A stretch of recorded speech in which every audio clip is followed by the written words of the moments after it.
Sebelum kita mulai tentang mutiara Ramadan, apa yang bisa kita ambil dari bulan Ramadan sebulan penuh dan setiap tahun terulang? Saya perlu sampaikan dulu, kalau teman-teman yang ikut ke Aqsa kemarin, kita sempat ada ta'lim di Masjid Aqsa karena memang sangat terbuka. Ya, kalau mau ta'lim di sana, selepas subuh kemarinnya, kalau di Mekah sama sekali nggak bisa. Itu sebabnya kenapa di Mekah kita nggak ada ta'lim, karena memang tidak bisa sama sekali. Kumpul di kamar begini pun tidak boleh. Peraturan pemerintahnya. Jadi tidak dibolehkan. Kami pernah adakan di Hotel Raffles, itu didatangi oleh pengurus hotel, dan itu diminta suruh tulis, pernyataan kalau kita tidak akan mengulanginya. Kalau enggak akan kena hukuman, ya bisa tidak masuk lagi ke Saudi, orang yang menjadi penyebabnya dan segala macam gitu ya. Kecuali kita keluar di luar, menyewa tempat, seperti waktu Umrah Akbar kemarin, saya tidak tahu ada teman-teman yang hadir di sini, ikut Umrah Akbar kemarin mungkin. Kalau tidak salah bulan lalu kita Umrah Akbar, itu kita memang menyewa tempat di luar. Cukup jauh kita naik bus itu baru bisa. Cuma ini juga tidak memungkinkan kemarin 10 terakhir Ramadan, sebagaimana teman-teman tahu, padat sekali jadwalnya. Karena per 2 jam kan kita sudah ibadah lagi. Kalau sholat tarawih, habis sholat tarawih, 2 jam kemudian sudah sholat qiyamul lail, 2 jam kemudian kita sudah subuh kan gitu. Jadi memang sangat padat. Ya, alhamdulillah kalau yang memang menghabiskan di masjid, bukan di atas ranjang. Nah. Jangan tersinggung ya. Saya cuma mengingatkan saja. Baik. Teman-teman sekalian, Ramadan yang baru berlalu selama sebulan penuh ini adalah bulan pelatihan. Ini bulan pelatihan. Allah Subhanahu wa taala melatih kita selama Ramadan untuk mencapai target utama daripada kita diciptakan, yaitu ketakwaan. Ayat yang sering kita dengar dalam Al-Baqarah 183 tidak asing. Ya ayyuhalladzina amanu kutiba alaikumus siyamu kama kutiba alal ladzina min qablikum, targetnya la'allakum tattaqun. Hai orang-orang beriman, kalau ini bahasa saya supaya mudah difahami dan kita bukan letterlet dalam menerjemahkan ayat, telah dibuatkan program pelatihan untuk kalian ya. Selama Ramadan itu sebagaimana dibuatkan untuk orang-orang sebelum kalian, tujuannya semua adalah untuk mencapai tingkat ketakwaan. Ini targetnya. Takwa, ringkas terjemahannya adalah patuh. Mengerjakan semua perintah, wajib ataupun sunnah, meninggalkan semua larangan, haram ataupun makruh. Nah itu takwa. Ramadan itu target utamanya. Bagaimana kita semua diarahkan ke jalan Allah Subhanahu wa taala, lebih dekat kepada Allah Subhanahu wa taala, merasakan kenikmatan iman dan Islam adalah ibadah, maka itu target utamanya. Sayang sekali kalau ternyata ini targetnya, dan selepas Idul Fitri seperti ini sering kami ingatkan di Indonesia, ya, ada orang yang mengucapkan Alhamdulillah tapi salah tempat. Ya. Karena Alhamdulillahnya, dia seakan-akan lepas tanda kutip dari penjara ibadah. Alhamdulillah, nggak lagi puasa. Alhamdulillah, nggak lagi tarawih. Alhamdulillah, tidak perlu lagi baca Quran. Tidak perlu lagi menjaga hal-hal yang haram, dan seterusnya. Maka ini keliru. Harusnya kita teman-teman mulai mumpung hari-hari pertama ini, kita mengucapkan Alhamdulillah karena telah mendapatkan ilmu di mana kita akan menerapkan 11 bulan ke depan. Ini yang paling penting dalam masalah pelajaran Ramadan. Bukankah sayang sekali kalau kita sudah sebulan penuh terbiasa puasa, perut kita sudah terbiasa, tenggorokan kita sudah terbiasa sebulan, bukan sehari 2 hari pelatihannya. Lalu kemudian setelah itu kita tidak pernah puasa lagi. Kan sayang sekali. Ya, kan? Harusnya setelahnya kita akan jalankan puasa-puasa. Bukankah sebulan penuh kita dibiasakan mendengarkan ayat, tilawah-tilawah yang cukup panjang, apalagi kita berada di sini, ya, mendengarkan sholat tarawih, mendengarkan sholat qiyamul lailnya atau tahajudnya, ayat-ayat yang panjang. Bukankah itu lebih baik kita juga jaga dan kita sholat malam setelah itu? Mungkin kalau ada teman-teman yang bilang, tapi kan orang tarawih selepas ba'da isya, Ustaz. Kita mungkin masih belum terlalu mengantuk. Kalau setelah Ramadan kan tidak ada sholat tarawih, karena tarawih artinya santai. Dibolehkan karena dikerjakan selepas ba'da isya, maka lebih santai ya. Selepas Ramadan kita kan mengerjakannya setelah lewat pertengahan malam ya. Apalagi di sepertiga malam lebih afdal. Maka jawaban kami sederhana. Kan kita selama sebulan penuh dibiasakan bangun sahur. Bangun sahur ini adalah puncak-puncaknya sepertiga malam yang Allah Azza wa Jalla turun ke langit bumi dan menerima doa hamba-hambanya. Sebulan penuh kita dibiasakan itu. Maka sayang sekali kalau ini tidak kita maksimalkan. Ya. Terlebih lagi, ini bahasa saya supaya mudah difahami. Selama Ramadan kemarin, mungkin sudah sering dengar ya, syaitan dibelenggu. Syaitan itu dibelenggu artinya lehernya, tangannya, kakinya semua diikat. Mereka tidak bisa leluasa menggoda manusia, leluasa menggoda di luar Ramadan. Jadi sekarang sebenarnya ini, hari-hari awal Syawal, jarak kita dengan syaitan ini 1 bulan. Ini kalau jalan kaki cukup jauh. Jangan sekarang duduk manis lagi, kemudian nunggu syaitan, malas beribadah, sampai syaitan menjangkaunya dan menguasai dia kembali. Harusnya kita tinggal jalan, ya. Santai pun syaitan masih jauh. Artinya kekuatan iman kita sekarang akan membuat kita bisa selamat dari godaan syaitan, terutama malasnya dalam mengerjakan ibadah. Nah, ini yang kita ingin singgung sebenarnya dan kita ingin bahas di sini agar kita memahami tujuan daripada Ramadan itu. Kan rugi sekali ya. Ini secara akal sehat saja. Kalau seandainya ada orang, contoh dia belajar bahasa, anggaplah bahasa Arab atau bahasa Inggris misalnya. Sebulan penuh panggil orang yang paling mahir dalam salah satu dari 2 bahasa ini. Lalu kemudian dia sudah belajar, dia ikut pelatihan, setelah itu tidak pernah sama sekali praktek ilmunya. Kan tidak ada manfaatnya, sayang gitu. Mungkin dia punya ilmunya, tapi dia tidak punya efek daripada kebaikan pelatihan tersebut. Mungkin teman-teman di perusahaan tidak asing, kalau biasa diadakan pelatihan-pelatihan, baik teman-teman yang jadi owner perusahaan di sini mungkin membuat pelatihan buat staffnya, atau teman-teman yang sebagai pegawai mungkin pernah diadakan pelatihan. Jadi walaupun kita lulus sudah cum laude di perusahaan, di kampus kita, tetap saja nanti ada saatnya di mana pada saat kita bergabung di satu perusahaan ada peningkatan skill kita, ya, di mana kita harus meningkatkan skill itu dengan pelatihan-pelatihan. Ya. Maka ini kurang lebih gambaran tentang masalah Ramadan. Ramadan bukan siksaan. Ya. Siapapun yang menjadikan Ramadan sebagai bentuk siksaan buat dia, oh sebulan puasa, susah sholat, maka akan susah bagi dia. Tapi siapa yang memulai Ramadan itu dengan kegembiraan, kesenangan, seperti orang kalau ikut satu pelatihan, dia dengan semangat ingin mendapatkan manfaat dari pelatihan tersebut, maka pasti akan nyaman saja. Ya, bahkan dia merasa sedih pada saat Ramadan itu hilang. Ya, jadi ini yang perlu kita fahami tentunya. Baik teman-teman sekalian, kita langsung saja masuk ke mutiara-mutiara Ramadan. Mutiara yang pertama mungkin yang bisa kita ambil dari Ramadan tentang masalah puasa itu sendiri. Puasa ini bukan penyiksaan. Puasa ini adalah kesehatan. Kalau kita rasionalkan, 1 tahun ada 12 bulan, 11 bulan itu kita bebas makan apa saja, minum apa saja, gitu kan. Ada puasa sunnah ya ada, sebagaimana kita akan jelaskan sebentar insya Allah. Tetapi kalau orang tidak kerjakan tidak berdosa. Selama 11 bulan itu tidak ada kewajiban kita untuk berpuasa. Hukumnya sunnah. Ramadan datang, ya ini sebenarnya untuk membersihkan ya diri kita dari semua. Kalau ini kita bicara duniawianya ya, makanan-makanan dan minuman yang masuk yang mungkin tidak terkontrol, dengan puasa maka itu akan dibersihkan ya. Jadi kurang lebih seperti itu. Jadi puasa itu adalah kesehatan. Cukup banyak penelitian yang saya coba lihat di YouTube dari para teman-teman muslim, ya tentu yang muslim, dokter-dokter muslim yang mengadakan pelatihan, mereka sampai mengadakan seminar ya untuk itu. Ternyata memang kesehatan, adalah satu hal yang membawa pada kesehatan adalah seringnya orang berpuasa. Karena sumber permasalahan dari semua penyakit dari masalah makanan dan minuman. Dan ini subhanallah sudah disimpulkan oleh Nabi SAW dalam sebuah sabda beliau, tidak ada sebuah wadah ya yang lebih buruk yang diisi oleh manusia dibandingkan perutnya. Maknanya apa? Ternyata ini yang menjadikan paling banyak sumber permasalahan dalam kehidupan seseorang. Kapan dia bisa mengontrol dengan berpuasa, maka secara otomatis tentunya itu akan sangat baik buat dia. Jadi ini sebenarnya bukan penyiksaan. Nah, kita masuk ke masalah mutiara yang pertama adalah masalah puasa ini. Dalam Islam kita dianjurkan untuk memperbanyak juga puasa-puasa sunnah.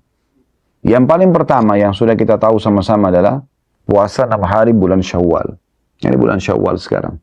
Bapak Ibu dianjurkan agar berpuasa 6 hari bulan Syawal sebagaimana hadits Abu Ayyub radhiyallahu anhu dalam hadis riwayat Muslim bahwasanya Nabi sallallahu alaihi wasallam bersabda, "Man shama Ramadhana tsumma atba'u sittan min Syawal kana qasiyamid dahr."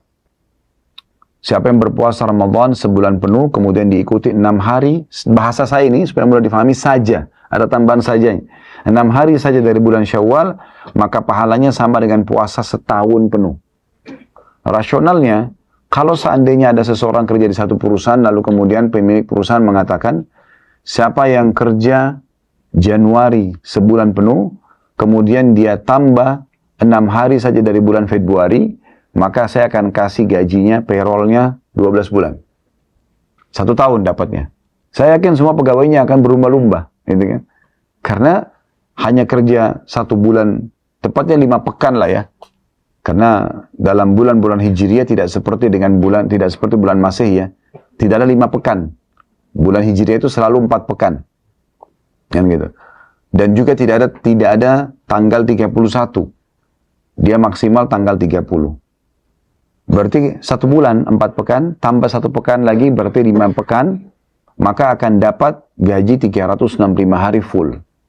Orang pasti akan berlomba-lumba. Nah inilah yang dijanjikan dalam puasa yang Bapak Ibu dianjurkan kerjakan setelah Ramadan ini. Kata Nabi SAW, siapa yang puasa 1 bulan Ramadan, sebulan penuh, maka setelah diikuti dengan 6 hari bulan Syawal, maka sama dengan pahala setahun penuh, puasa setahun penuh tanpa berhenti. Jadi sama dengan 365 hari kita puasa non-stop. Itulah dengan 6 hari bulan Syawal. Nah, sistemnya bisa 6 hari berturut-turut, bisa juga ya dipisah-pisah. Bisa berapa hari, misalnya Bapak Ibu mau gabungin antara puasa Senin Kamis sama puasa Syawal, boleh saja. Dipilih hari Senin sama Kamis setiap pekannya, oh Senin ini saya mau puasa, niat Syawal. Sekaligus niat puasa Senin, dibolehkan. Karena sunnah sama sunnah masih boleh digabung gitu kan. Begitu juga dengan hari Kamisnya. Tapi tidak boleh digabung antara sunnah sama wajib. Nggak boleh misalnya ibu-ibu kebetulan Ramadan kemarin ada utang Ramadan, kemudian mau puasa Ramadan sekaligus puasa Syawal dalam 1 hari, itu nggak bisa. Sebagaimana nggak bisa digabung antara qabliyah duhur sama sholat duhurnya gitu kan. Tetapi sunnah sama sunnah masih terbuka pintunya. Oleh karena itu kita bisa pilih. Kalau kita dalam 1 bulan Syawal ada 4 pekan, maka pekan pertama misalnya Senin Kamis, pekan kedua Senin Kamis, pekan ketiga Senin Kamis, sudah selesai 6 hari bulan Syawalnya misal. Ya. Kemudian yang kedua adalah puasa Senin dan Kamis yang sudah sangat sering kita dengar. Landasan hukumnya adalah hadis Abu Hurairah radhiyallahu anhu dalam riwayat Tirmidzi, bahwasanya Nabi SAW waktu ditanya, kenapa Anda puasa Senin dan Kamis? Maka beliau mengatakan, tu'radul a'malu yawmul itsnin wal khamis. Karena pada hari Senin dan Kamis, amal-amal dilaporkan kepada Allah, ke langit. Fa uhibbu an yu'rada 'amali wa ana sha'im. Dan aku pengen sekali pada saat lagi dilaporkan amalku, aku sedang berpuasa. Karena puasa adalah amal yang paling Allah cintai. Hadis Bukhari menjelaskan, kata Nabi SAW, kullu amal ibn Adam lahu, kullu amal ibn Adam lahu illa kullu amal ibnu Adam lahu al-ashru al-hasanatu bi asyri amsalha ila 700 dhifin. Semua amal ibadah anak Adam sudah tentukan kadar pahalanya 10 sampai 700 kali lipat. Qala Allah Azza wa Jal, lalu Allah mengecualikan illa shaum, kecuali puasa, fa innahu li wa ana ajzi, karena dimiliku dan aku akan balas secara langsung. Jadi puasa itu adalah amal ibadah yang paling besar pahalanya. Oleh karena itu Nabi SAW ingin pada saat dilaporkan ke langit, maka beliau sedang puasa Senin dan Kamis gitu ya. Kemudian disebutkan juga dalam riwayat yang lain sama riwayat Tirmidzi dari Ummul Mukminin Aisyah radhiyallahu anha, beliau berkata, karena Rasulullah SAW yataharra shaum yaumul itsnin wal khamis. Ketahuilah Nabi SAW itu selalu menjaga semaksimal mungkin tidak melewatkan puasa Senin dan Kamis. Dan ini menandakan memang Nabi SAW selalu mengerjakannya. Jadi puasa yang ketiga, Ayyamul Bid, puasa 3 hari setiap bulannya, dikenal dengan puasa hari-hari putih. Ya. Ini dikerjakan di yang paling afdal 13, 14, 15 dari bulan Hijriah. Biasanya cirinya bulan lagi purnama, gitu kan. Dan hadisnya adalah hadis Abdullah bin Amr bin As radhiyallahu anhuma, bahwasanya Rasulullah SAW bersabda, "Shaumu 3 ayyam min kulli syahr, shaumad dahri kullah." Berpuasa 3 hari setiap bulannya, maka sama dengan puasa setahun penuh. Ya, ulama coba menjelaskan bagaimana bisa puasa 3 hari setiap bulan dapat pahala 1 tahun penuh. Dikembalikan kepada firman Allah Subhanahu wa taala, "Man ja'a bil hasanati falahu asyru amsalha." Siapa yang mengerjakan 1 pahala akan dilipat gandakan 10 kali lipat, ya. Maka beliau mengatakan kalau orang puasa 3 hari setiap, ulama mengatakan kalau orang puasa 3 hari setiap bulannya, berarti setiap puasa 1 hari dilipat gandakan 10 kali lipat bersama dengan puasa selama 10 hari. Ya, kalau 3 hari puasa setiap bulan bersama dengan 30 hari atau 1 bulan mereka puasa. Kalau berlanjut terus, maka berarti dia akan seakan-akan berdapat puasa atau melakukan puasa setahun penuh. Ya. Kalau seseorang itu berhalangan, dia tidak bisa berpuasa di tanggal-tanggal ini. Contoh misalnya ibu-ibu tahu rutinitas haidnya biasanya jatuh di bulan-bulan Hijriah. Di pertengahan bulan Hijriah. Maka dia bisa pilih tanggal berapa saja. Misalnya tanggal 1, 2, 3 dari bulan Hijriah. Atau 7, 8, 9. Atau 21, 22, 23. Tapi afdalnya adalah dikerjakan 13, 14, 15. Afdal ini disebutkan dalam riwayat Tirmidzi karena Nabi SAW bersabda kepada Abi Dzar radhiyallahu anhu, "Idza sumta min asy-syahri thalathan fasum 13 wa 14 wa 15." Hai Abi Dzar, kalau seandainya kau ingin puasa 3 hari setiap bulannya, maka jadikan dia di 13, 14 dan juga 15. Juga hadis riwayat Muslim, Abi Darda radhiyallahu anhu mengatakan, "Awsani khalili bi thalath lan ada'hunna ma ishtu." Aku telah diwasiatkan oleh kekasihku Rasulullah SAW 3 hal yang tidak pernah aku tinggalkan selama aku hidup. Yang pertama adalah beliau mengatakan siyamu thalathatu ayyam min kulli syahr, berpuasa 3 hari setiap bulannya. Ini pesan Nabi SAW kepada Abi Darda, ya. Dan Abi Darda bilang saya tidak pernah tinggalkan seumur hidup saya. Ada 3, dia selalu berpegang pada sunnah ini. Yang pertama puasa 3 hari setiap bulannya. Yang kedua wa salati duha, mengerjakan salat duha. Wa bi alla anam hatta utir, dan jangan sampai aku tidur sementara aku belum witir. Nah, untuk salat malam tentu saja kita bisa pilih. Kalau witirnya ya boleh dikerjakan di awal malam. Kalau selain Ramadan, kalau Ramadan tentu dengan tahajudnya boleh maju, yaitu tarawih. Tapi selain Ramadan kita boleh witir ya setelah ba'da isya, dan nanti salat malamnya tanpa witir lagi. Atau kita akhirkan witir ke tengah malam ya. Dan ini pernah terjadi di zaman Nabi SAW. Beliau pernah bertanya kepada Abu Bakar radhiyallahu anhu, "Wahai Abu Bakar, kapan kau sholat witir?" Kata Abu Bakar, "Setelah Isya." Lalu ditanya kepada Umar, "Kapan kau witir, hai Umar?" Umar mengatakan, "Di pertengahan malam, di akhir malam." Maka Nabi SAW menunjuk Abu Bakar sambil mengatakan, "Orang ini mengambil agamanya dengan kehati-hatian." Lalu menunjuk Umar mengatakan, "Orang ini mengambil agamanya dengan ketegasan." Berarti menandakan bolehnya kita kerjakan di awal waktu ataupun di akhir waktu kalau sholat witirnya. Selanjutnya adalah puasa di bulan-bulan yang dimuliakan, namanya Ashhurul Hurum. Disilakan dengan Ashhurul Hurum. Ya. Ashhurul Hurum ini teman-teman kalau belum hafal, perlu nanti beli pertanggalan ya, yang ada hijriahnya. Ya, yang ada hijriahnya. Tujuannya agar Anda tahu kapan bulan-bulan yang dimuliakan ini. Bulan-bulan Hijriah ada 12 sebagaimana juga bulan-bulan Masehi ya.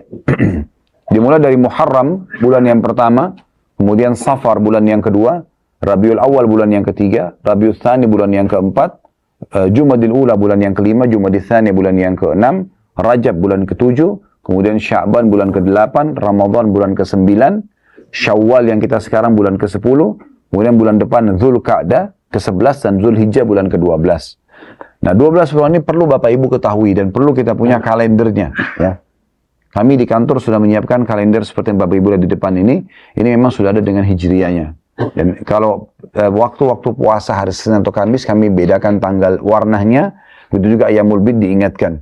Nah, umumnya memang sebenarnya tanggal-tanggal yang ada hijriahnya memang dibuat seperti itu ya. Termasuk puasa-puasa sunnah yang lain yang akan kita jelaskan nanti seperti puasa hari Arafah, puasa hari Tasu'a dan Ashura, semua ini diberikan tanggal warna yang berbeda. Nah, ini tujuannya supaya kita tidak keluput dari puasa di bulan-bulan yang dimuliakan.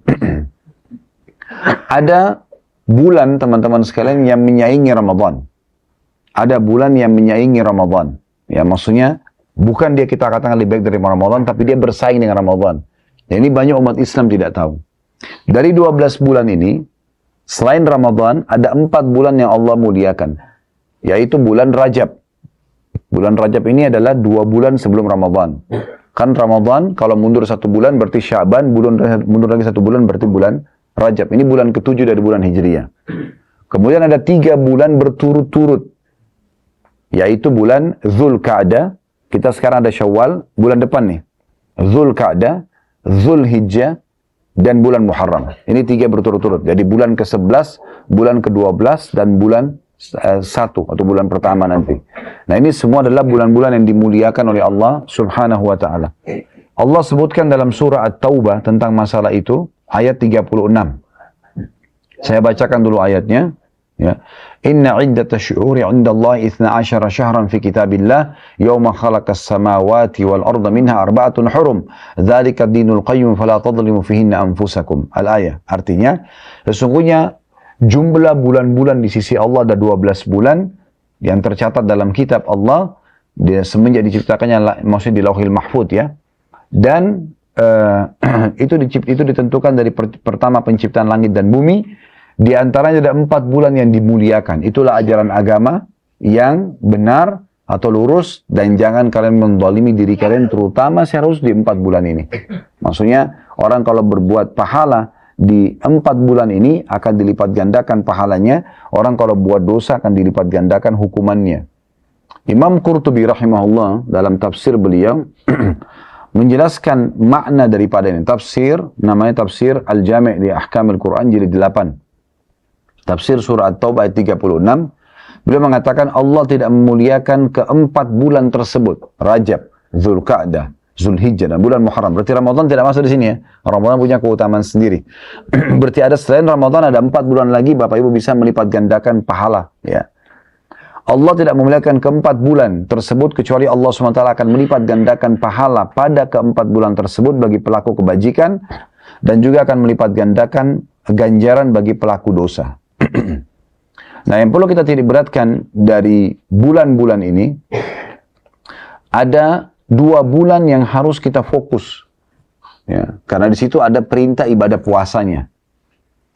Kita mulai dulu, Rajab kita tidak bahas, karena Rajab belum ada hadis secara khusus untuk menyebutkan yang sahih ya. Kita bicara yang sahih, yang menunjukkan tentang keutamaan puasa di bulan Rajab itu. Ada banyak hadis tapi itu belum sampai pada derajat sahih. Kalau bulan Zulqa'dah juga sama. Tetapi bulan Zulhijjah 2 bulan dari sekarang, kita Syawal, nanti ada bulan Zulqa'dah, ada bulan Zulhijjah, bulan ke-12, dan bulan Muharram ini ada keutamaan khusus. Baik. Tolong Bapak Ibu fokus kepada bulan Zulhijjah. Kalau perlu nanti lingkarin baik-baik. Tanggal 1 sampai tanggal 9 atau tanggal 10-nya. 10 hari pertama bulan Zulhijjah. Saya ulangi lagi. Tanggal 1 sampai tanggal 10 bulan Zulhijjah. Kita sekarang ada di bulan tanggal 2 Syawal kalau Saudi ya. Kalau Indonesia baru 1 Syawal sekarang. Nanti kita kalau sampai ke 1 Zulhijjah, 2 bulan dari sekarang, Bapak Ibu tolong perhatikan 10 awalnya, 1 sampai 10. Kalau ingin mudah diingat, ingat tanggal 10 Zulhijjahnya adalah Idul Adha. Berarti 9 hari selain Idul Adha. Ya. Mulai tanggal 1 Zulhijjah. Nah ini Bapak Ibu sekalian, ada pendapat ulama yang mengatakan lebih afdal daripada 10 terakhir Ramadan. Ya. Saya ulangi ya. Jadi 10 awal bulan Zulhijjah lebih afdal daripada 10 terakhir Ramadan. Pada 10 terakhir Ramadan kita luar biasa berkorban untuk mengejar Lailatul Qadar. Gitu kan? Bagaimana bisa 10 awal Zulhijjah lebih afdal daripada 10 terakhir Ramadan? Karena ulama membahas di 10 terakhir Ramadan ada Lailatul Qadar, lebih baik daripada 1000 bulan ibadah. Bahkan kalau kita hitung tahunnya berarti lebih baik daripada 83 tahun plus 3 bulan sekian. Tetapi Lailatul Qadar terjadi 1 kali saja. Dia bisa terjadi di malam 21, 23, 25, 27, 29. Di malam-malam kayak kita tidak tahu kapan, kita tinggal mengejar di 10 terakhir Ramadan. Tapi 10 awal bulan Zulhijjah semuanya 10 malamnya berturut-turut, itu adalah hal yang kita dianjurkan untuk mendirikan sholat malamnya. Dan semua itu lebih afdal daripada jihad di jalan Allah subhanahu wa ta'ala. 10 malamnya berturut-turut. Jadi dia ganjil atau genap tidak ada bedanya. Oke, kita dengarkan hadis riwayat Bukhari. Di mana Nabi SAW bersabda, kurang lebih terjemahnya saya bacakan langsung, saya langsung terjemahnya saja. Tidak ada hari-hari ya sepanjang tahun maknanya di mana Allah Azza wa Jalla lebih mencintai amalan-amalan yang dikerjakan di dalamnya dibandingkan daripada amalan yang dikerjakan di 10 awal bulan Zulhijjah. Jadi semuanya 10 hari tersebut, siang harinya dengan malam harinya. Ibadah apapun yang Bapak Ibu kerjakan, itu paling Allah cintai. Berarti menandakan, sebagian ulama mengatakan Ramadan pun ini tersaingi oleh bulan Zulhijjah. Karena luar biasa di sini semuanya Allah cintai. Kemudian kata Nabi SAW, kata para sahabat, ya Rasulullah, walaupun jihad di jalan Allah, berperang pun jalan Allah, ini kan perbuatan yang berat ya. Seorang laki-laki harus tinggalkan keluarganya, tinggalkan pekerjaannya, pergi medan perang, bisa setiap saat dibunuh, mungkin bisa saja kalau mati langsung masih aman, tapi orang bisa cacat, matanya bisa buta, tangannya bisa dipotong, resiko yang sangat besar. Tapi untuk mengejar surga mereka keluar berjihad. Maka sahabat menentangkan contoh ini, ya Rasulullah, kalau anda tadi mengatakan makna hadisnya, semua amal-amal yang dikerjakan di bulan 10 awal bulan Zulhijjah itu lebih baik daripada ya apa paling Allah cintai, apakah jihad juga ya yang kita kerjakan di selain bulan Zulhijjah itu lebih juga dikalahkan pahalanya dengan amal yang dikerjakan walaupun sederhana di 10 awal Zulhijjah, misalnya mengucapkan subhanallah di 10 awal bulan Zulhijjah, apakah itu ya juga masih belum bisa disaingi oleh jihad di bulan-bulan lain? Jihad keluar berperang, kata Nabi SAW, jihad pun tidak bisa menyainginya. Kecuali seseorang laki-laki yang keluar membawa jiwanya dan membawa seluruh hartanya, kemudian dia tidak membawa pulang keduanya. Artinya, kalau ada orang yang keluar berperang, dia punya uang 10 miliar, dibawa semua ke medan perang, dipakai untuk membiayai jihad, dia pun ikut berperang dan dia mati syahid, hartanya habis semua dikeluarkan, baru bisa menyaingi ibadah yang dikerjakan seringan apapun, sekecil apapun di 10 awal bulan Zulhijjah. Oleh karena itu, anjuran ulama dari hadis ini, hadis riwayat Bukhari, agar setiap muslim yang Allah berikan kemudahan puasa selama 9 hari. Puasa 9 hari. 1 Zulhijjah sampai 9 Zulhijjah. Ya. Kalau yang tidak mampu, maka boleh berpuasa berapa hari saja. Kalau tidak mampu juga, maka minimal jangan kehilangan tanggal 9-nya. Bagi yang sedang tidak haji, maka jangan kehilangan puasa 9 Zulhijjah, dikenal dengan puasa hari Arafah. Ya, yang kata Nabi SAW, puasa hari Arafah membersihkan dosa-dosa setahun yang lalu dan setahun akan datang. 365 hari yang lalu dan 365 hari ke depan. 700 hari lebih dosa kita dimaafkan hanya dengan puasa 1 hari itu. Ya. Kenapa puasa dipilih? Ulama menjelaskan, karena disebutkan dalam hadis ini tidak ada amal soleh apapun yang dikerjakan yang lebih Allah cinta dibandingkan yang dikerjakan 10 awal bulan Zulhijjah. Dan ibadah yang paling afdal adalah puasa. Karena itu dianjurkan berpuasa pada saat itu. Ya. Jadi ini bulan Zulhijjah yang perlu kita garis bawahi, dan Allah Subhanahu wa taala, kalau Bapak Ibu buka surah Al-Fajr ya, dalam Al-Qur'an, kalau bisa buka aplikasi Al-Qur'annya silahkan. Anda bisa lihat 3 ayat pertama surah Al-Fajr. Itu menjelaskan tentang keutamaan 10 awal bulan Zulhijjah juga. Bunyinya wal fajr, dan demi waktu subuh. Di sini ulama tafsir mengatakan subuhnya adalah subuh hari raya Idul Adha. Allah bersumpah demi subuh Idul Adha, kejar baik-baik. Dari ayat ini, ayat surah Al-Fajr ayat 1, ulama juga mengatakan Idul Adha lebih afdal daripada Idul Fitri. Idul Fitri ada sholat Id. Tapi habis itu tidak ada ibadah khusus. Kayak kita kemarin habis sholat Id kan sudah kita bebas. Mau silaturahim keluarga boleh, mau istirahat boleh, nggak ada masalah. Dan kita dibolehkan sebagaimana khatib kemarin khutbah Id menjelaskan itu. Bolehnya orang muslim menunjukkan kegembiraan, mereka silaturahim keluarga, mereka melakukan halal mubah, silakan. Selepas sholat itu boleh saja. Tapi di Idul Adha, selepas sholat Id kita ada ibadah kurban. Ya. Allah mengatakan tentang Idul Adha, fasalli li rabbika wanhar. Salatlah hai Muhammad Idul Adha itu dan berkurbanlah setelahnya. Dan kita tahu kurban ini juga adalah ibadah yang mulia di sisi Allah Subhanahu wa taala. Ini menandakan itu. Kemudian Allah bersumpah setelahnya, walayalin ashr, dan 10 malam berturut-turut sebelum subuh Idul Adha itu. Perhatikan sumpah Allah di sini, ya. Jadi Allah seakan-akan mengatakan, demi subuh Idul Adha, kejar baik-baik, jangan luput sholat Idnya, jangan luput kurbannya, dan Kejar juga 10 malam berturut-turut sebelumnya. Jadi walayalin asyr. Kata-kata asyr artinya 10. Dan dari sini ulama mengatakan berarti menandakan 10 awal Zulhijjah lebih afdal daripada 10 terakhir Ramadan.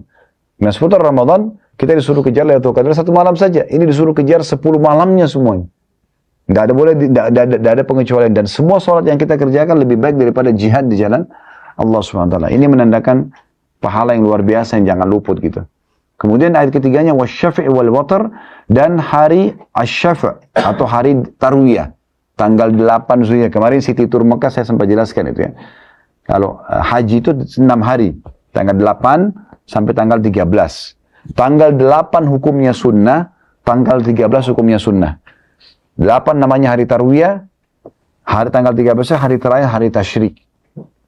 Jadi haji itu 8 hari tarwiyah, tanggal 9-nya hari Arafah dan Muzdalifah, tanggal 10 Idul Adha, 11, 12, 13 dikenal dengan hari tasyrik. Nah kalau Bapak Ibu lagi haji, baik kalau sama kami insya Allah kami pandu, kalau sama travel lain pun usahakan Bapak Ibu tanya, tanggal 8 masuk ke Mina nggak? Dan tanggal 13-nya tetap ada di Mina nggak? Ini walaupun sunnah, jangan luput. Karena ini adalah hari yang Allah sebutkan sumpahnya. Dan tanggal 8 wasyafa' Zulhijjahnya, makanya jemaah haji kalau mau lebih besar pahalanya mereka masuk ke Mina, pakai ihram di kamar hotel, tanggal 8 itu masuk ke Mina, tinggal di kemah saja, ibadah saja di situ. Sholat duhur di waktu duhur 2 rakaat, sholat asar di waktu asar 2 rakaat, sholat maghrib di waktu maghrib 3 rakaat, sholat isya di waktu isya 2 rakaat.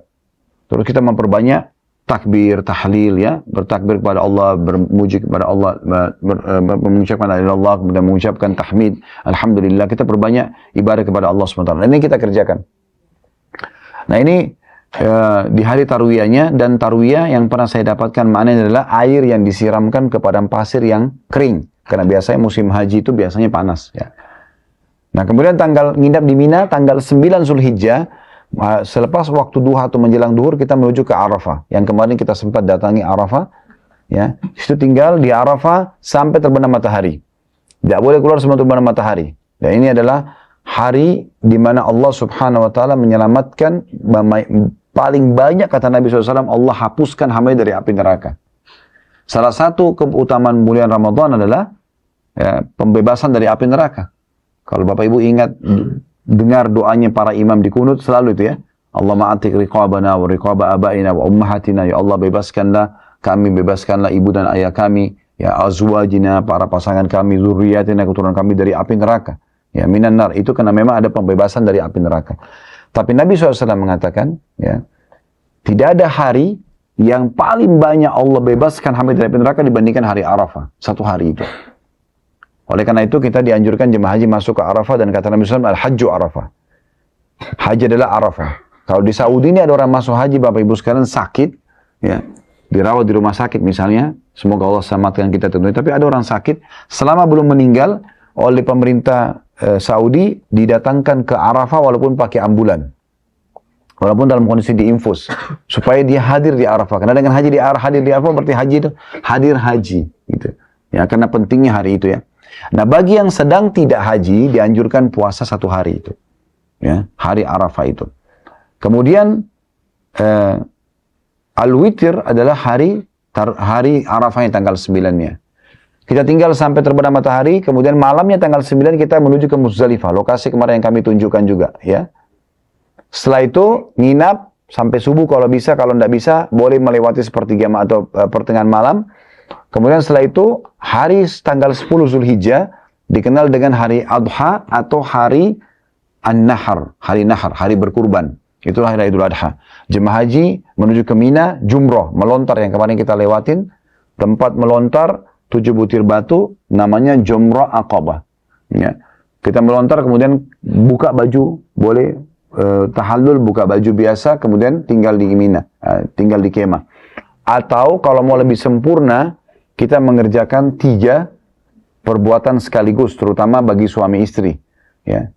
Karena mereka belum bisa berhubungan intim kecuali sudah mengerjakan 3 perbuatan ini sekaligus.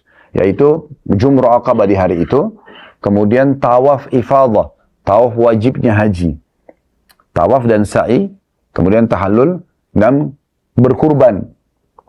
Kalau dikerjakan 3 hal ini, maka sudah boleh jemaah haji tahallul dan pakai baju biasa, lalu kemudian semua yang dilarang dalam ihram seperti kita kemarin selesai umrah sudah boleh dilakukan, pakai parfum, pakai baju biasa, termasuk hubungan biologis di antara suami istri.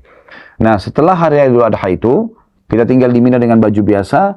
Hari tasyriknya, selama di Mina, tanggal 10 Zulhijjah hari raya, 11, 12, 13 ini kita pakai baju biasa dan sholatnya semua di jamak. Duhur asar di waktu duhur 2 rakaat.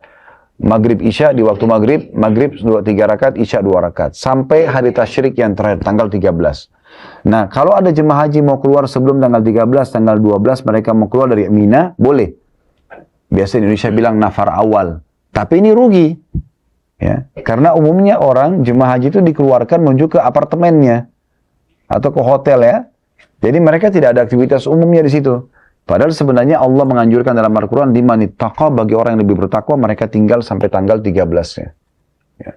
Jadi kalau kami di Uhud kita buat dari tanggal 8, maksud tanggal 13 baru keluar dari Mina.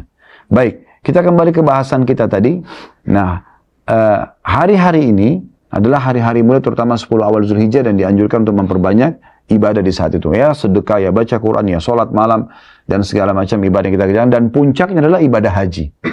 Puncaknya ibadah haji. Baik, selanjutnya Bapak Ibu sekalian, ya, kita akan masuk ke bulan setelahnya, bulan Muharram. Situ ada puasa dianjurkan 2 hari. Bulan pertama dalam Islam, yaitu puasa Tasu'a dan Ashura.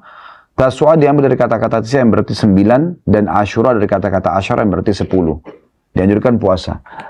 Landasan hukumnya hadis riwayat Muslim, pernah datang kepada seorang sahabat atau beberapa sahabat kepada Nabi SAW dan berkata, "Ya Rasulullah, hari ini 10 Muharram, orang-orang Yahudi sedang puasa." Ya. Maka Nabi SAW menyuruh menanyakan, kenapa mereka puasa? Beberapa sahabat datang membawa jawaban mengatakan, "Ya Rasulullah, mereka bilang karena hari ini 10 Muharram itu adalah hari di mana Allah selamatkan Musa dari kejaran Fir'aun." Jadi waktu Fir'aun kejar Nabi Musa dan akhirnya Fir'aun ditenggelamkan di Laut Merah. Nah di hari itu pas tanggal 10 Muharram. Maka karena itu kami puasa. Maka Nabi SAW bersabda, "Sesungguhnya kami lebih pantas untuk menghormati Musa daripada orang-orang Yahudi itu." Maka beliau pun menyuruh sahabat puasa. Dan agar tidak sama dengan Yahudi, maka Nabi SAW mengatakan, bila aku masih hidup tahun depan, waktu itu kebetulan tahun terakhir Nabi SAW hidup, ya, maka aku akan ikutkan 10 dengan 9, agar tidak sama dengan Yahudi. Maka kita dianjurkan puasa 9 dan 10. Keutamanya hadis riwayat Muslim disebutkan, bahwasanya puasa hari Ashura mengampuni dosa-dosa setahun yang lalu. Kalau puasa Arafah tadi kan ada plusnya. Setahun yang lalu dan setahun akan datang. Kalau bulan puasa 10 Muharram ini 1 tahun yang lalu saja. Ya, tapi lumayan 365 hari pengampunan dosa. Ini mutiara pertama dari Ramadan yang bisa kita ambil, yaitu menjaga puasa-puasa sunnah tadi.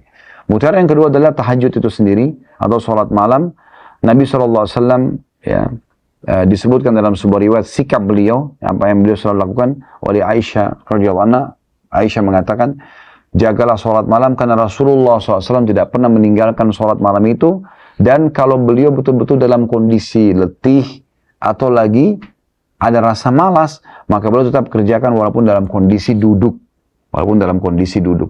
Nah, Ramadan kemarin sudah kita dibiasakan untuk sholat tarawih, ya. Mungkin Bapak Ibu sudah bisa merasakan bagaimana gejolak godaan syaitan pas hari pertama Syawal, karena tidak ada berjamaah tarawihnya, luput sholat malamnya misalnya. Nah, itu akan terus berjalan tuh, syaitan tidak mau buku amal kita terisi. Maka jangan tinggalkan ini. Dan kata Nabi SAW dalam hadis sahih, jangan tinggalkan sholat malam karena adalah kebiasaan orang-orang saleh sebelum kalian. Saya ingin berbagi sebuah kisah. Ini kisah disampaikan dalam beberapa buku-buku sejarah. Kalau kemarin waktu kita tinggalkan Arafah menuju ke Muzdalifah, ada tembok di gunung yang saya tunjuk. Ini tembok, lihat nggak? Ingat nggak? Yang tidak tidur di bus kemarin pasti ingat. Siapa yang tidur?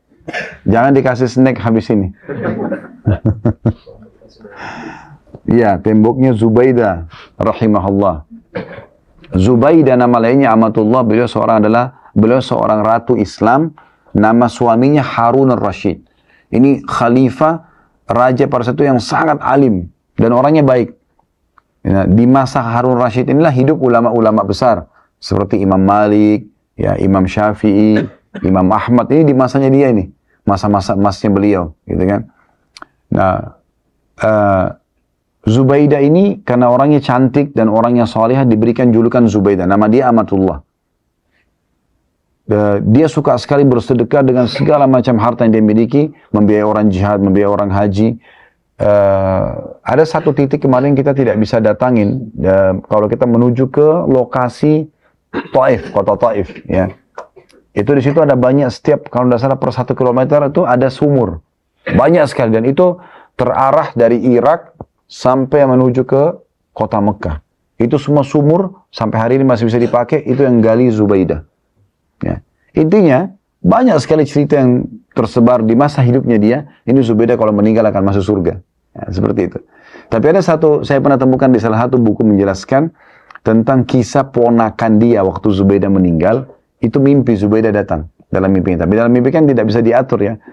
Kemudian, ponakannya tanya, bagaimana Allah membalas Anda tante gitu? Maka dia bilang, semua amal saya tidak diterima sama Allah karena riya. Dan Allah memaafkan saya justru dengan sholat malam saya yang saya kerjakan sendirian. Ya. Jadi di sini sebuah pelajaran penting ya, bagaimana Zubaidah menyampaikan pesan kepada kita. Terlepas daripada benar atau salahnya kisah ini, tapi yang perlu kita garis bawahi adalah bagaimana memang sholat malam itu yang umumnya kita kerjakan biasa sendirian ya, ataupun berjamaah sama keluarga, itu akan lebih jauh dari perbuatan riya. Ya. Oleh karena itu ini sangat dianjurkan untuk dijaga ya. Dan kita sudah tahu sebagaimana saya singgung tadi, teman-teman sekalian, kita sudah terbiasa bangun sahur, maka ini waktu-waktu mustajab doa. Nah, mumpung juga masih di Madinah, coba ya hadir ke Masjid Nabawi sebelum waktu-waktu subuh. Ya, saya ingatkan kembali ada 2 kali azan sebagaimana Ramadan kemarin ya. Azan pertama berarti belum masuk subuh, yang tidak ada as-salatu khairun minan naumnya. Nanti azan kedua ada as-salatu khairun minan naum, itu baru masuk waktu subuh. Jadi itu jedahnya masih lumayan, 40-45 menit. Bisa sholat tahajud kalaupun misalnya butuh istirahat malam lebih panjang misalnya ya. Kalau mau yang lebih dulu ke masjid jam 2, jam 3, maka itu jauh lebih baik tentunya. Nah, karena ini sunnah, memang kita tidak buatkan program sholat berjamaah ya. Karena kalau di Masjid Nabawi ini kita sholat berjamaah, berarti bapak-bapak saja yang dapat. Ibu-ibu tidak akan berjamaah dengan saya berarti. Gitu kan? Karena memang terpisah laki-laki sama perempuan tempatnya. Baik, kita masuk langsung yang ketiga, tentang masalah membaca Al-Quran.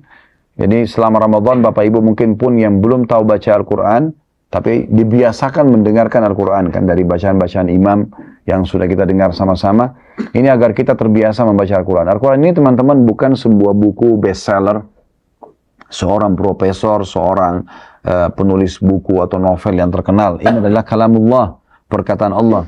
Semua panduan hidup kita ada dalam Al-Quran. Maka Ramadan inilah kita dilatih untuk terbiasa mendengar Al-Quran. Tujuannya juga membaca Al-Quran. Al-Quran ini memiliki 4 hak dari kita. Yang pertama membacanya berurut dari Al-Fatihah surah nomor 1, Al-Baqarah surah nomor 2, Al-Imran surah nomor 3, An-Nisa surah nomor 4, Al-Maidah nomor 5, terus sampai 114 yaitu surah An-Nas. Baca aja, ngerti tidak ngerti artinya baca aja. Khatam terus, ulangi lagi, khatam, ulangi lagi. Para sahabat membaca, ada yang menghatam 3 hari sekali, ada yang seminggu sekali, dan maksimal yang saya pernah temukan itu 40 hari sekali. Mereka menghatamnya. Kemudian yang kedua adalah mentadaburi. Tadabburi ini berarti Bapak Ibu tahu artinya. Kalau ini seringkali disebutkan dalam beberapa riwayat, sahabat Nabi mereka mengatakan kami tidak pernah bertemu dan melewatkan untuk membahas Al-Quran, mentadaburi ayatnya. Kami tidak pernah bertemu kemudian berpisah kecuali kami sudah mempelajari 10 ayat Al-Quran. Ya, apa yang dimaksud dengan tujuannya, bacaannya, dan juga menghafalnya. Jadi tadabbur ini artinya Bapak Ibu tidak harus dari Al-Fatihah, Al-Baqarah berurut, tidak harus. Pilih surah yang Bapak Ibu suka. Bapak-bapak misalnya mau membaca tentang nama-nama Nabi laki-laki kan ada. Surah Ibrahim, surah Yusuf, surah Yunus, surah Muhammad. Ya, banyak kan gitu. Nama-nama surah Nabi-Nabi alaihissalatu wassalam. Ibu-ibu saya mau baca surah tentang perempuan, ada surah An-Nisa, ada surah Maryam misalnya. Ya. Nah ini surah-surah misalnya. Untuk nama-nama hewan, ada surah Al-Ankabut, laba-laba, surah An-Naml, semut, ada surah An-Nahl, lebah, ya. Mungkin surah Fil sudah dihafal lah ya. Gajah misalnya gitu kan. Ada sedikit cerita selingan, saya lihat sudah mulai ada yang ruku-ruku kepalanya. Mungkin karena udaranya dingin. Ada orang kebetulan baru ikut sholat bersama imam. Pertama kali dia sholat. Muslim, tapi dia lama nggak sholat. Begitu dia sholat, rupanya imamnya ini awal masuk sholat, karena dia tidak tahu ini ada mu'allaf kah, ada orang baru sholat, enggak. Dia baca surah Al-Baqarah. Jadi selama Ramadan, selama sholat tarawih itu panjang 2 juz setengah baca Al-Baqarah. Besoknya, orang ini karena dia tanya, temannya dia tanya, tadi malam imam itu baca surah apa? Surah Al-Baqarah. Apa Al-Baqarah? Sapi betina. Baik. Malam ini surah, kira-kira imam baca apa? Mungkin baca surah Fil. Surah gajah. Gajah lebih besar. Dia nggak jadi ikut sholat. Dia pikir akan lebih panjang nanti surahnya. Baik. Yang ketiga, setelah mentadaburi ayat, jadi tadabur ini Bapak Ibu bisa pilih surah apa saja. Misalnya saya mau baca, kenapa Allah namakan surah nomor 16 ini surah An-Nahl? Kenapa lebah? Ada apa dengan lebah ini? Nah, mulailah kita tadabur 10 ayat, 10 ayat. Bagaimana caranya? Baca ayatnya, baca terjemahannya. Ya. Apalagi sekarang sudah bisa ada terjemahan sekaligus ada tafsir biasa ya. Tapi kalau bisa terjemahan sudah cukup. Jadi itu namanya tadabbur. Bapak Ibu tahu apa yang dipesankan oleh Allah dalam Al-Quran itu. Jadi bukan cuma baca. Nah ini 10 ayat saja per hari. Al-Quran 6.000 ayat sekian. Kalau Bapak Ibu pelajari 10 ayat per hari, 1 bulan 30 hari berarti 300 ayat. 1 tahun berarti kena 12 bulan 3.600 ayat. Kurang dari 2 tahun Bapak Ibu sudah tadabbur semuanya isi ayat Al-Quran. Yang ketiga menghafalnya dengan metode yang sama. Kalau mau lebih sederhana 10 ayat per hari. Dibagi. Habis subuh 2 ayat, duhur 2 ayat, asar 2 ayat, maghrib 2 ayat, isya 2 ayat. 10 ayat per hari. Ulang-ulangi dalam sholat sunnah kita. 10 ayat per hari sama tadi dengan tadabbur. Berarti 1 bulan kita punya 300 ayat. 1 tahun kita bisa punya 3.600 ayat. Kurang dari 2 tahun kita bisa menghafal 30 juz Al-Quran. Yang penting kita berazam dan ingin mengerjakannya gitu kan. Karena keutamaannya adalah kata Nabi SAW, siapa yang menghafal Al-Quran, maka pada hari kiamat di surga nanti pada saat mau masuk surga, Allah suruh dia baca kembali, 1 ayatnya akan naik 1 derajat. Sampai nanti dia akan sampai di derajat tertinggi, baru disuruh berhenti untuk membacanya. Jadi ayat Al-Quran yang dihafal itu akan membawa kita ke derajat-derajat tinggi di surga. Yang terakhir, yang keempat adalah mengamalkan isinya. Mengamalkan isi Al-Quran. Ini juga termasuk mutiara dari Ramadan. Itu yang ketiga. Yang keempat adalah bersedekah. Keluar kemarin kita sibuk membuka puasakan orang misalnya, karena mengejar siapa yang buka puasakan orang akan dapat pahala. Orang yang dibuka puasakan tanpa mengulangi pahala dari puasa orang yang dibuka puasakan tersebut. Tapi dalam sebuah riwayat Muslim juga disebutkan, bukan cuma sekedar buka puasakan orang. Bahwasanya Nabi SAW kata Aisyah, adalah orang yang sangat mulia, dermawan sekali. Tapi beliau lebih dermawan lagi di bulan Ramadan. Begitu juga dengan riwayat daripada Jabir radhiyallahu anhu. Kalau Nabi SAW sangat dermawan di Ramadan, beliau lebih dermawan lagi. Nah ini pelajaran penting dari bulan Ramadan. Jangan sampai setelah Ramadan kita berhenti untuk bersedekah. Cukup banyak hadis Nabi SAW yang baik yang bisa kita renungi di sini. Di antaranya hadis riwayat Tabarani Ibnu Hibban yang kata Nabi SAW, as-sadaqatu tudfi'u ghadabur rahman. Sedekah bisa meredam murkahnya Allah Subhanahu Wa Taala. Jadi apapun yang kita rasa kita pernah berbuat dosa, bisa kita tutupi dengan bersedekah selain beristighfar dan taubat kepada Allah Subhanahu Wa Taala. Apapun hajat yang Bapak Ibu rasa belum dipenuhi, coba bersedekah. Ya, ada judul ceramah kami di YouTube itu keajaiban sedekah, bisa didengarkan di situ. Pernah ada orang datang kepada, seingat saya kepada Hasan Basri rahimahullah, lututnya orang itu bisul dan bernanah, 7 tahun tidak sembuh-sembuh. Dia sudah berobat sana-sini, lalu dia mengatakan, wahai imam, apa? Imam itu kayak kita sekarang kiai ya. Apa saran Anda? Saya sudah berobat tidak sembuh-sembuh. Kata beliau, coba cari satu lokasi yang banyak muslim hidup di situ, dan butuh sumur. Galilah sumur buat mereka. Niat itu tawasul kepada Allah, dekatkan diri kepada Allah, agar sembuh lukamu ini. Dia lakukan, begitu dia gali, sembuh kering lukanya yang tidak pernah sembuh itu.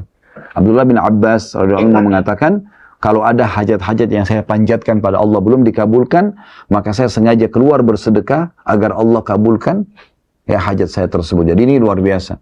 Ingat, mau mendapatkan ikan paus, maka kita harus pakai kapal tanker. Kalau pakai kail tidak bisa. Ya. Jadi kalau kotak amal selalu 2.000 rupiah terus, lalu minta sama Allah kesehatan, kekuatan, keturunan, selamat dari api neraka, masuk surga, ini bakhil. Ya. Ya. Coba kasih yang besar di jalan Allah, Allah juga akan kasih yang besar. Makanya Nabi SAW mengatakan kepada Bilal radhiyallahu anhu pada saat beliau menyimpan kurma bagus untuk Nabi sebenarnya. Nabi SAW datang lalu dihidangkan. Kata Nabi SAW, apa ini Bilal? Kok maksudnya belum pernah saya lihat kurma sebagus ini, untuk apa nih? Ya Rasulullah, saya simpan buat anda sama buat tamu-tamu anda. Sudah berapa hari disimpan? Kata Nabi SAW, sedekahkan hai Bilal. Dan jangan pernah kau takut dari sang pemilik arsy, Allah SWT, dari balasan-balasannya. Maksudnya keluarkan, nanti Allah akan gantikan. Ya. Bahkan Nabi SAW ini punya satu metode yang luar biasa Bapak Ibu sekalian dalam sedekah. Beliau tidak pernah menyimpan untuk besok, kecuali untuk utangnya atau memang kebutuhan dasar. Sisanya beliau sedekahkan semua. Ada juga satu hal yang unik. Setelah sekian tahun saya berdakwah, saya coba korek terus hikmah. Kenapa kok disebutkan waktu Abu Bakar meninggal, waktu Abdurrahman bin Auf meninggal, waktu Utsman bin Affan meninggal, waktu Sa'ad bin Ubadah meninggal, banyak sahabat-sahabat Nabi yang meninggal itu, mereka meninggalkan harta yang sangat melimpah. Sampai disebutkan pada saat Abdurrahman bin Auf dan Utsman bin Affan meninggal itu, gudang-gudang hartanya dipenuhi dengan emas-emas yang saking numpuk emas itu banyaknya, ya itu pakai kampak dibaginya, itu karena besar-besar bongkahannya gitu. Ini apakah ini hasil tabungan mereka selama hidup mereka? Ternyata jawabannya bukan, Bapak Ibu sekalian. Itu justru datang memenuhi gudang-gudang harta mereka beberapa hari sebelum mereka meninggal. Menumpuknya harta yang banyak ini adalah karena sedekahnya. Jadi sedekah itu luar biasa, mendapatkan pahala, ya kan?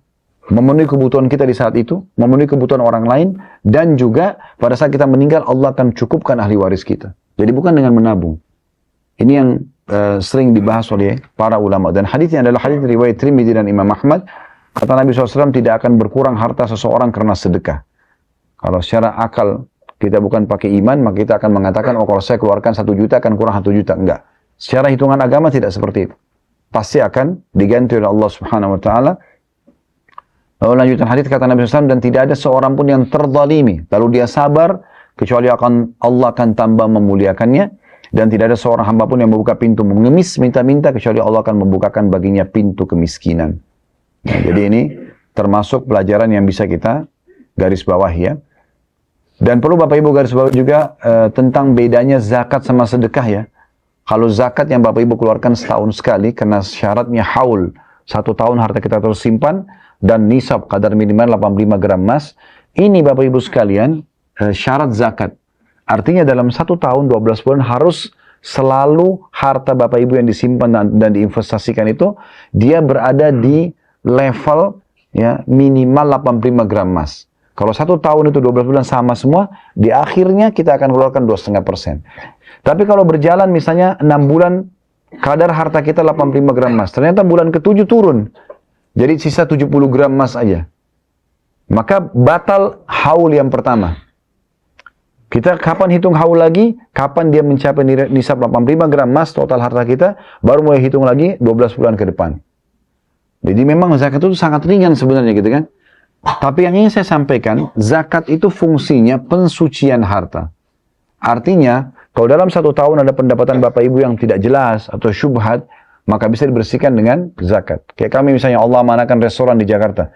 Kita kan tidak mungkin nanya setiap konsumen, Bapak Ibu, ini uangnya halal nggak? Kan nggak mungkin. Lalu bagaimana caranya mensucikan harta kalau situ ada uang riba, orang bayar, ada uang curian, ada uang korupsi, ya zakat. Tapi di saat kita tidak tahu itu uang haram ya, jadi jangan Bapak Ibu bilang, oh ini kan uang korupsi, terima aja. Nggak apa-apa, ini uang curian terima aja, nanti saya zakatin, itu nggak bisa. Ya, ini maksudnya adalah pensucian harta yang kita tidak tahu, bergabung di harta kita gitu kan. Kalau sedekah, tidak ada haul 1 tahun. Tidak ada nisab kadar minimal 85 gram emas, tidak ada persentase 2,5%. Dan sedekah dianjurkan setiap hari dikeluarkan. Berangkat daripada hadis Bukhari, kata Nabi SAW, setiap hari Allah turunkan 2 malaikat, ya setiap pagi dan yang satu mengatakan, ya Allah lapangkan rezeki orang yang sedekah, yang satu mengatakan binasakan orang yang bakhil. Kata Ibnu Hajar rahimahullah, maknanya adalah binasakan jiwanya dan hartanya. Nah ini berarti menandakan tidak boleh orang bakhil, dan para imam-imam kita yang terdahulu, guru-guru kita seperti misalnya Imam Az-Zahabi dalam kitab Al-Kabairnya, kemudian juga Syekh Muhammad bin Abdul Wahhab juga dalam bukunya beliau, Syekh Muhammad bin At-Tamimi dalam kitab Al-Kabairnya, atau di zaman kita yang masih hidup Syekh Muhammad Munajjid juga mengatakan dalam buku Al-Kabairnya, semua memasukkan poin bakhil atau pelit itu adalah bagian daripada dosa besar. Ya, sebenarnya dermawan adalah sifatnya orang-orang yang baik. Makanya dianjurkan kita mengeluarkan. Nah, kalau sedekah ini fungsinya Bapak Ibu sekalian untuk memperbanyak harta. Jadi beda fungsi ya. Jangan sampai teman-teman kena zakatnya besar, kemudian tiba haul, misalnya Ramadan kemarin, dia tiba haul, dia keluarkanlah zakat. Misalnya zakatnya 1 miliar, 2 miliar, 10 miliar. Uang zakat dia kena besar uangnya, maka dia tidak sedekah lagi. Ini yang dia cicil keluarkan dalam 1 tahun ke depan. Gitu kan. Kan orang begitu kan, setiap bulan ini zakat saya, bulan depan lagi, atau tunggu ada orang susah baru dikasih. Ini sebenarnya kurang tepat. Kalau Bapak Ibu hitung Ramadan ke Ramadan haulnya, maka di Ramadan itu usahakan dihabiskan saja zakatnya. Ya. Nanti yang kita keluarkan tiap hari adalah sedekah, beda. Dan sedekah ini tidak ada batasnya, mau 100% pun boleh. Makin besar maka makin bagus. Nah, ini fungsinya untuk memperbanyak harta. Ini resep yang luar biasa yang harusnya kita fahami.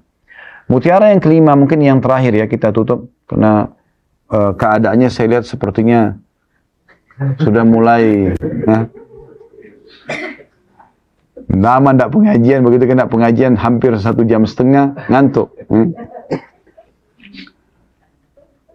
Ini mutiara kelima adalah akhlak yang mulia. Ramadan mengajarkan kepada kita agar kita memiliki akhlak yang baik. Kalau Bapak Ibu pernah dengar hadis ini, alhamdulillah. Kalau belum pernah dengar, ya, itu Nabi SAW mengatakan, bila salah seorang dari kalian sedang puasa, maka jangan pernah dia rafath, mengucapkan kata-kata yang tidak baik. Jangan juga dia sahab, berkata-kata kasar atau berteriak, bertengkar. Ya. Dan kalau diajak ribut oleh seseorang, maka ucapkanlah aku sedang puasa, aku sedang puasa. Hadis riwayat Bukhari. Apa maknanya? Apa pesannya? Mutiaranya apa dari hadis ini? Artinya selama 30 hari kita puasa atau 29 hari kita puasa Ramadan, dilatih untuk punya akhlak yang mulia. Jangan teriak-teriak, jangan berkata kata-kata yang tidak benar, gitu kan? Dalam riwayat lain, siapa yang tidak meninggalkan kebohongan dan kebodohan, ya, maka maka Allah tidak akan menilai puasanya dengan menahan lapar dan haus. Artinya sia-sia dia puasa. Dia bohong, maka tidak ada gunanya. Berarti kita disuruh jujur, dilatih selama sebulan penuh kita jujur. Dan ini bagian daripada akhlak yang mulia. Perlu Bapak Ibu ketahui, akhlak mulia ini adalah sesuatu yang paling berat di timbangan amal pada hari kiamat.